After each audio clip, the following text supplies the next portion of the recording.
Mercedes E350e Avantgarde AMG 2.0 auto tahun 2016. Kereta dah cantik, cat dah baru, condition semua okey lagi, tak ada masalah. Kereta ni hanya boleh loan bank dan loan kredit sahaja. Kalau nak beli cash pun boleh.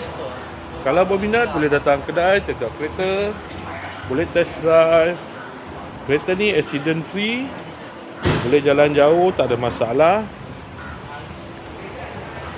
Kereta ni ada warranty 1 tahun, ada sunroof. Jom kita tengok bahagian dalam. Dalam masih cantik lagi, leather seat.